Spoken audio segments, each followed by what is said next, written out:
that's working now. First time doing the live stream. Forgive me for the craziness here. All right.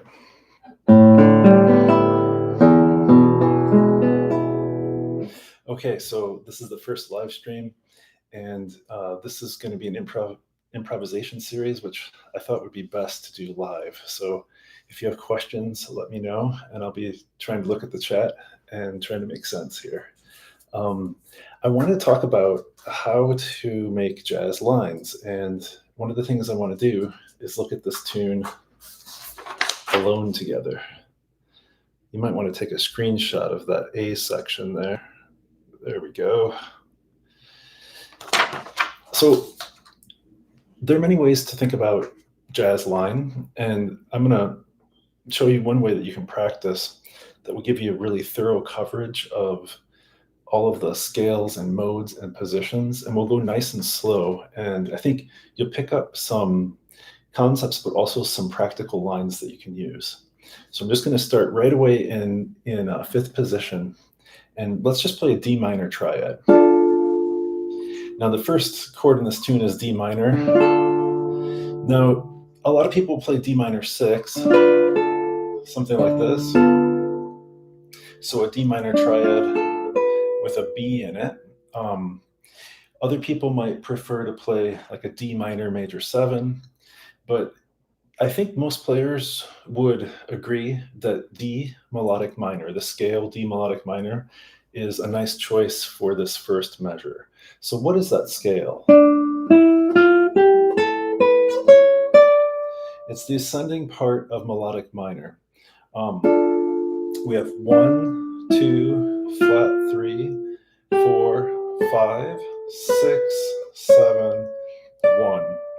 It's basically a D major scale, but the third is lowered. So that's like jazz minor or melodic minor.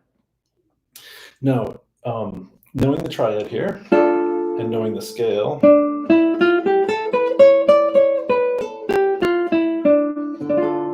gives us a lot of information. In fact, the melody is just the root to the third, the root to the second. So, and so, just 3 notes, the first 3 notes of the D melodic minor scale gives us the melody. Okay, so in the second bar, we have 2 other chords. We have an E minor 7, flat 5, and then an A7 with a flat 9. So those are the 2, 5 of the key. But what I want to propose in this video, and this is what we're going to investigate in depth here, is to think about, instead of just thinking like harmonic minor or melodic minor throughout the entire 2 measures, we're going to really play the changes.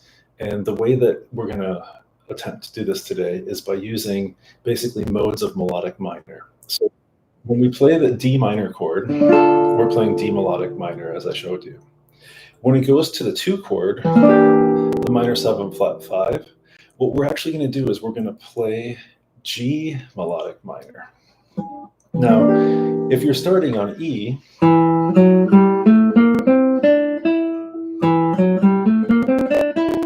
we could call that the 6th mode of G melodic minor, but I just prefer to think of it as G melodic minor.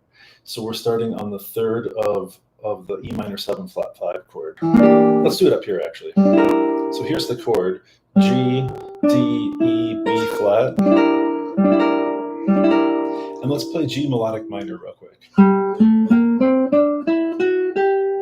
So we, again, the same scale. We have 1, 2, flat 3, 4, 5, 6, 7, 1. Now it's like G major with a lowered 3rd. So we have 2 scales so far. In the first measure, D melodic minor. And then, now we're not going to spend that much time on G melodic minor over the E minor 7 flat 5, but it'd be good to learn that scale, at least in 1 octave, in the 5th position. So we're right next to our D melodic minor.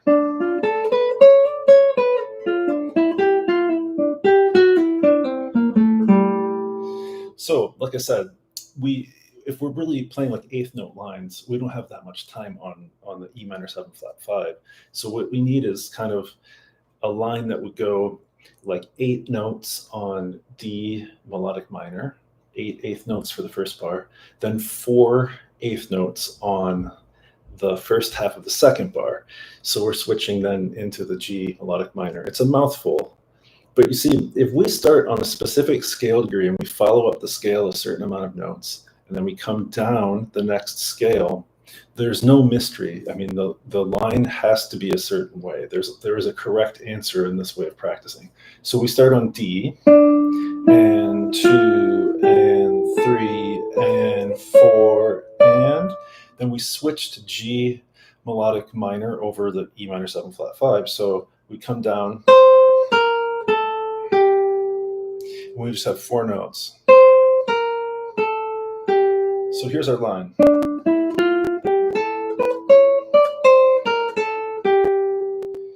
Now, at that point, that's right, tipping into beat 3 of the second measure, where we have A7 flat 9. Now, I'm going to choose the altered scale, which is the 7th mode of B flat melodic minor in this case. So D melodic minor, G melodic minor, B flat melodic minor. In this position, that scale would look like this. Let's do a 1 octave B flat melodic minor now. So 1, 2, flat 3, 4, 5, 6, 7, 1. Let's review our 3 scales. Then we have G melodic minor and then B flat. Now, in order to make a line that makes sense, again, we just continue the logic of that starting line. We started on the root for the first measure, and we played 1 and 2 and 3 and 4 and 1 and 2, and now switching to B flat melodic minor.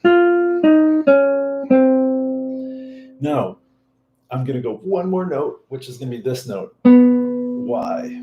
Because that is the 6th of D melodic minor again. So remember, a harmony sounds like this. So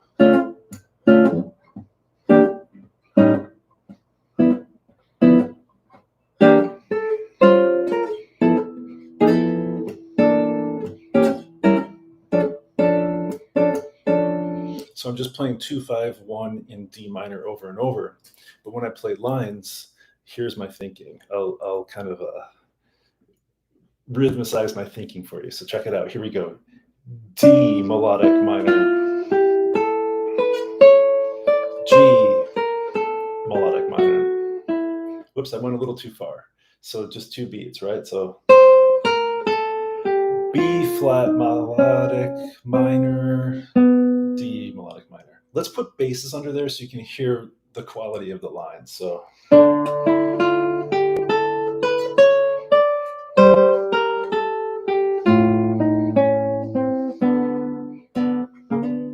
now, if we have the full kind of shell voicings, we might have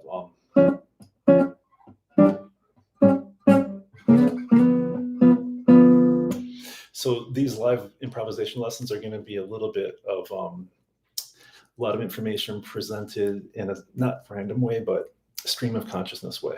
So I'm going to go into shell voicings real quick just to help you out. Check this out. So this is D, F, C sharp, or if you prefer, D, F, B natural. This is a D minor major 7, going to a D minor 6.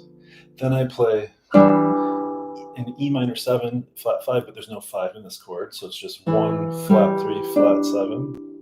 And then I'm playing A7, but I'm playing root flat 7 3. So this is good comping for this first part of the tune.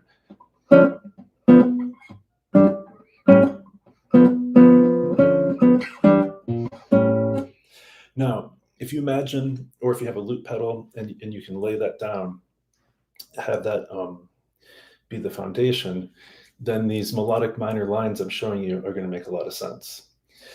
Let's go back to the lines a second. Now, we're playing D melodic minor over D minor. Then over E minor 7 flat 5, we're playing G melodic minor, and over A7 flat 9 or A7 altered, we're playing B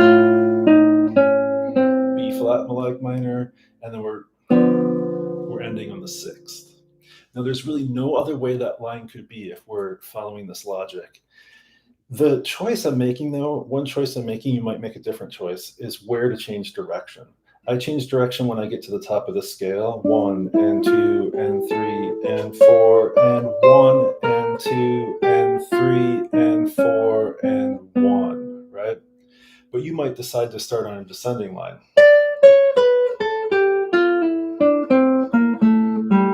And then you'd have you'd end up actually on the 6th as well if you did that. Okay, so this what's becoming clear is you need to know a lot of melodic minor scales to think this way. And by the way, this is a way that I think I know Pat Martino thinks this way a lot, and I believe that Bill Evans, to some extent, was using this concept just looking at the lines he improvised. And also people like Bobby Broom, I think, is using this kind of concept. It's sometimes called minor conversion. The Portland-based guitarist John Stowell is a sort of a master of this way of thinking and has some different kind of uses for the melodic minor that we could get into. But this is kind of base level, like learning the melodic minor, learning 2-5-1s in minor, where you play melodic minor on each one. Incidentally, the first scale we'd call melodic minor. When we do it, when we play a minor 7 flat 5 and we play the melodic minor on the 3rd of the chord, what we're really doing is we're playing what's called Locrian natural 2.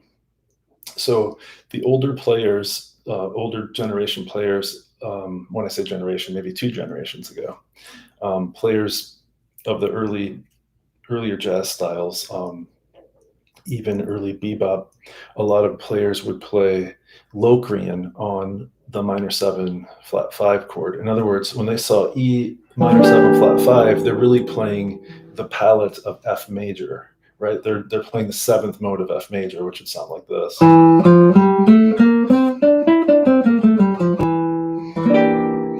And that's definitely an option. It gives you the F natural,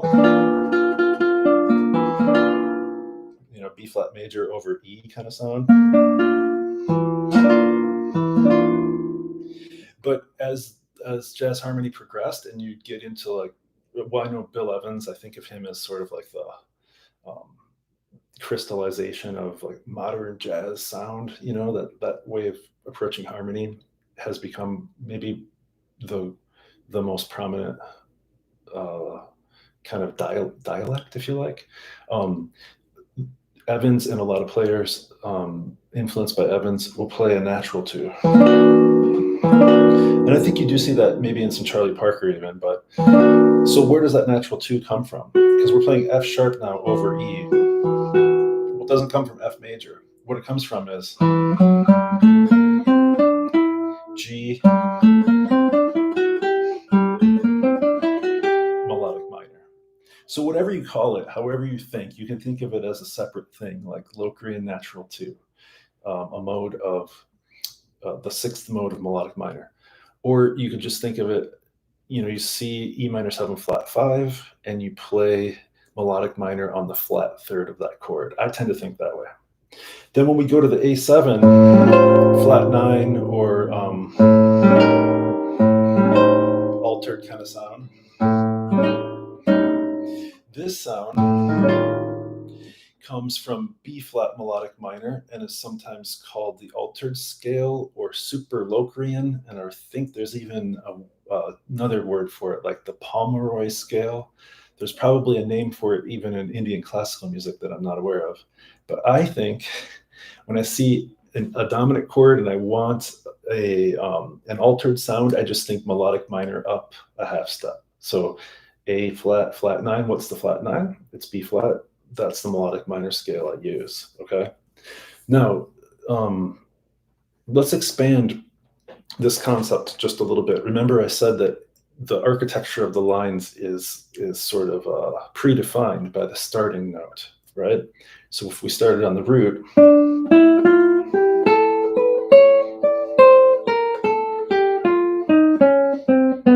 we'd end up on the sixth if we have that, if we choose to change direction where I chose to do so. Now let's start on the second note of D melodic minor. So we have this. And then when we play E minor 7 flat 5, we're playing G melodic minor from the 5th. We end up there, and then here we have a choice to maybe resolve up to the root of D minor, or again to the 6th. So we'd have this.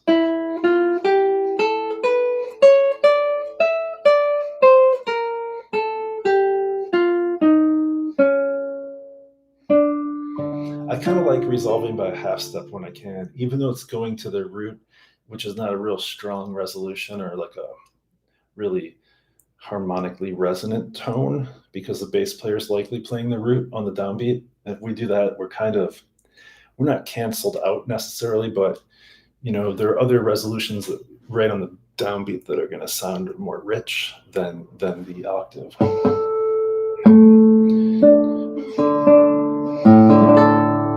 Now, if we started on the 3rd of D melodic minor here, which is really the melody note,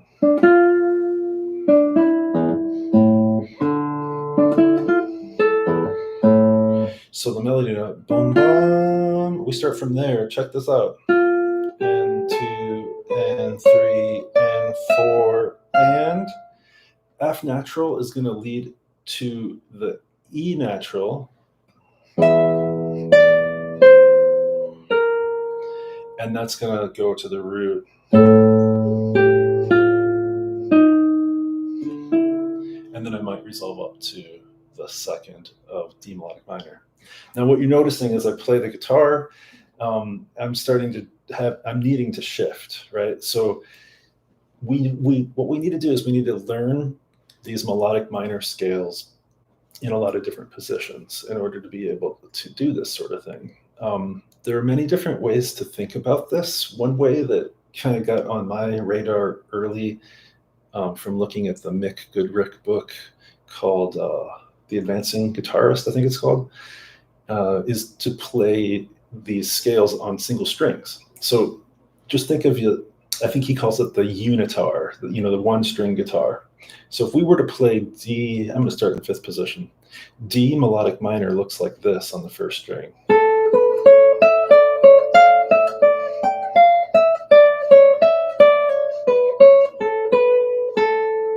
And if I open it up to,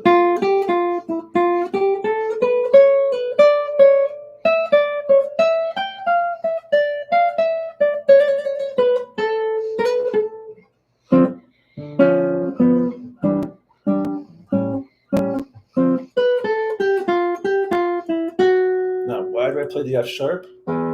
Because I've just switched gears in my brain to G melodic minor. And what is G melodic minor on the 1st string? It's this. Low Korean natural 2, open E, F sharp, G, A, B flat, C, D, E. Let's add a few notes, F sharp and G. Of course, I can go all the way up here on my classical guitar, but yeah, you've got a B flat and you got an F sharp.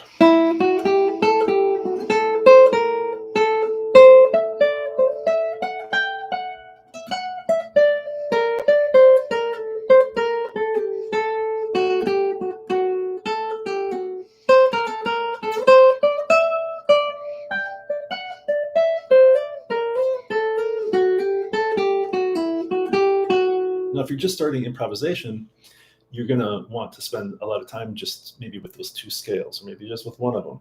Put a drone on and really learn D melodic minor on 1 string, add the other scale, and then eventually add the 3rd scale. So what I would do is before I play the harmonic rhythm of the tune, I feel the pressure when I play the tune, right, to play in harmonic rhythm, like 4 beats of this, 2 beats of this, 2 beats of this. And that's anxiety producing. So to get really clear handle on, strong handle on the scale, I'll just play.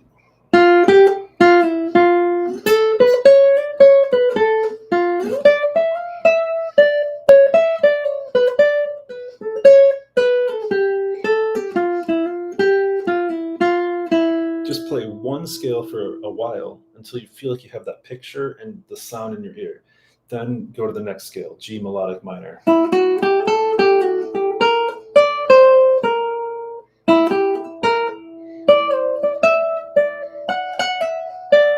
G melodic minor. But returning to that E sound because it's our root. Now, B flat melodic minor.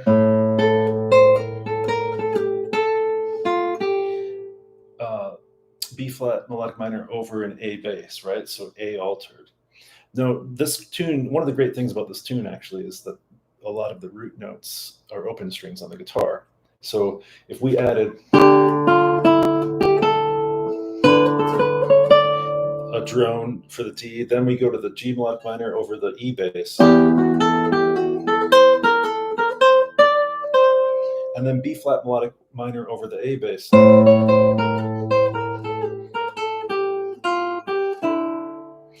Now, it gets a little boring playing on one string, so we start to add strings. And, you would do that probably one string at a time. Eventually, you're going to have these little scale positions, and they're going to be really useful for soloing. So I think building this out, thinking about triads, D minor, E diminished, A major, or let's start down here.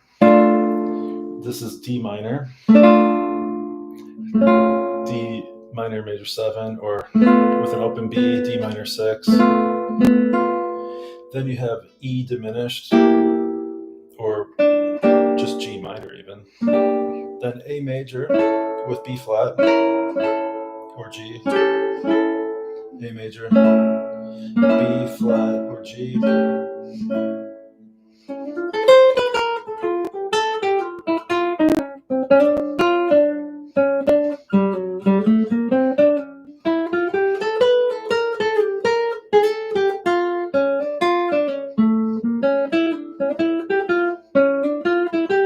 And don't forget the melody.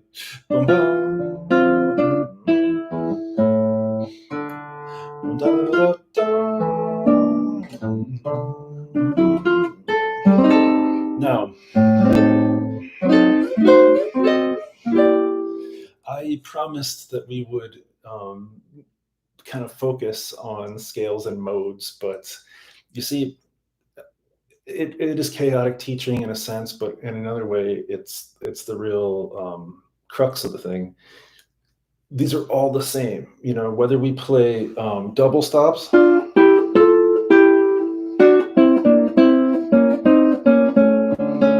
or we're playing triads, we're playing arpeggios, we're playing scales. It's all sort of like, I would encourage you to think of the palette of the melodic minor scale, and then think of almost everything being available to you in that moment when you're in that parent scale, right? All of the children of the parents are good to stand in for them. So on that point,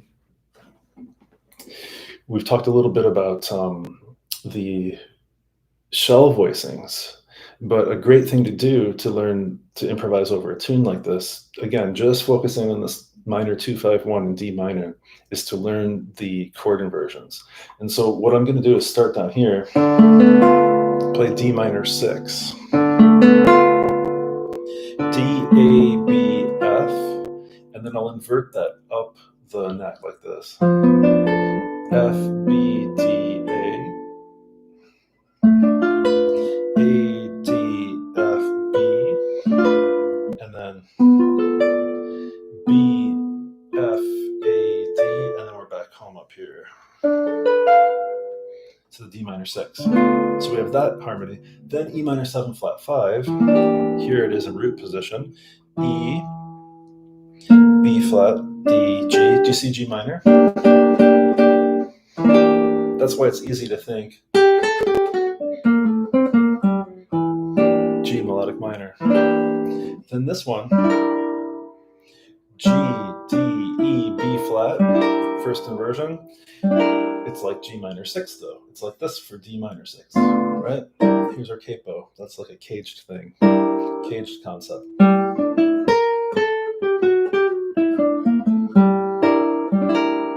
Then we have this chord, which is G minor 6 or E minor 7 flat 5. So E minor 7 flat 5 inverted, first inversion, second inversion, and then third inversion looks like this. And then we'd be back up here, which starts to sound a little toy-like on the classical guitar, but works great on electric. And then for A7 flat 9, we have a lot of choices. If we played the plain A7, it just sounds a little too plain. So what we could do is add the flat 9. So we have A7, like everyone knows this, right? So we add the flat 9, and we get this diminished shape. Now, watch what happens. Here's A7. Here's the next inversion of A7. This is second inversion. This is third inversion.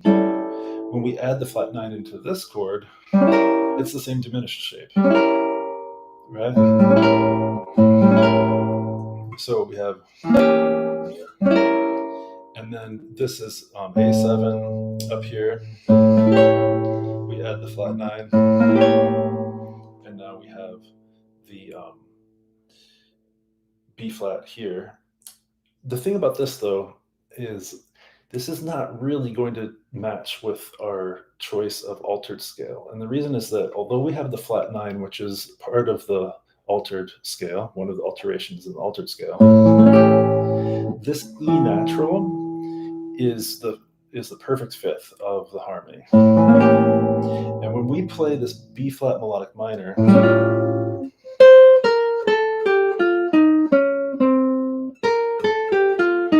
our fifth is either flat or sharp. There's no pure fifth in here. There's no E natural within B flat melodic minor. So if we're going to pursue this concept of melodic minor playing, what we really should do is we should maybe play like an A7 flat 5, right? So how about this? And what would that look like here? We'd lower the fifth, it'd look like this. And if we played A7 here, and we lowered the fifth, it would look like this. And then if we played A7 here, and we lower the fifth, it looks like this. Now these sounds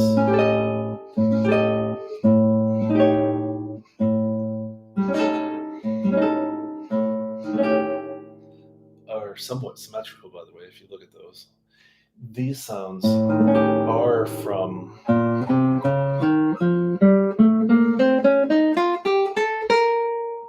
B flat melodic minor. So, okay, I'm throwing a lot of information out there, but that's the idea. I structure some of my other lessons so carefully, like on the website, Way of the Guitar, it's like a steady, progressive path. And it's a good way to understand what I'm saying now.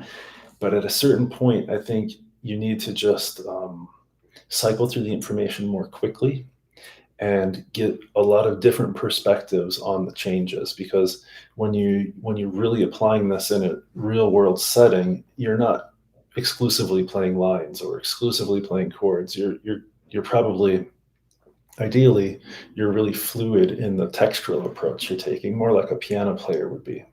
And so, although it seems a little ADD and a little discursive to be jumping topics like this, I find that it's actually the way you can kind of model more the real world application of it.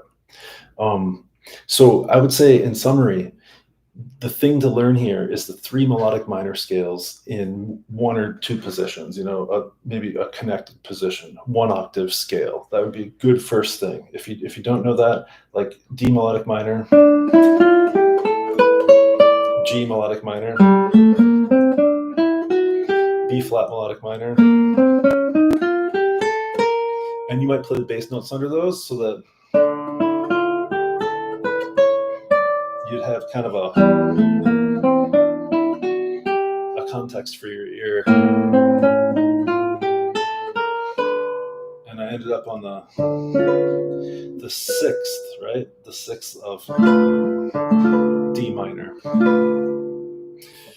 That's one thing. Knowing a 1 octave scale in 1 position, study this application of the melodic minor to these 3 types of chords, to the tonic minor, to the 2 chord, which is minor 7 flat 5. That's our low Korean natural 2. And then to the 5 chord, which we're going to superimpose melodic minor up a half step so it becomes the altered scale. If you kind of listen back to that sentence and study that until you understand what's happening, you will go a long way towards sounding like your lines will start to sound more like jazz and not like maybe a blues player who's kind of faking it over the changes. What these scales do basically is they give you the triad, of course, and then they give you various color tones. So in the case of this one, it's root, natural 9, flat 3rd of the scale of the chord, a 4, the perfect 5th, the 6th, which is nice on the minor chord, major 7, minor major 7, like this, and of course the root. When we play G melodic minor over E minor 7 flat 5, what we get is we get the flat 3rd, the 4th, the flat 5, flat 6, minor 7, root, and then of course you have the 9, natural 9. That's that sound. And when you play B flat melodic minor over the root A, you have the altered scale. And why is it called altered? Well, because it has both altered fifths, both the flat 5 and the sharp 5, and it has both altered 9s. It has the flat 9 and the sharp 9. Let me show you what I mean. So if I play A, bass, and then I play B flat, that's the flat 9. This is the sharp 9. And then you have the 3rd, the flat 5, sharp 5 if you like, flat 7, and the root, and the flat 9. And like I said, there's no natural 5th in there. So when we practice our chord inversions, we're going to either lower or raise the 5th. I showed you the lowered 5th before. Here's A7, flat 5. Here's A7, sharp 5. Here's A7, flat 5. A7, sharp 5. A7, flat 5. A7, sharp 5. Oh, I like that one. A7, flat 5. A7, sharp 5. So all of that is everything I showed you. Everything is derived from just that simple melodic minor scale. It's 1, 2, flat 3, 4, 5, 6, 7, like a major scale with a lowered 3rd, if you like to think of it that way. So probably in a future lesson, I'm going to get to the other chords and sections of this tune alone together, because there's lots of great stuff in here. But hopefully those concepts are helpful. And if you want to learn more about what I'm talking about here, check out wayoftheguitar.com for my courses on things like scales, modes, inversions, triads, all that stuff that I'm showing you. There's a structured curriculum there that's less chaotic. And also my books, particularly I think the book on drop voicings. Drop voicings will help you will give you kind of an entry point into all of this chord inversion stuff I was showing you.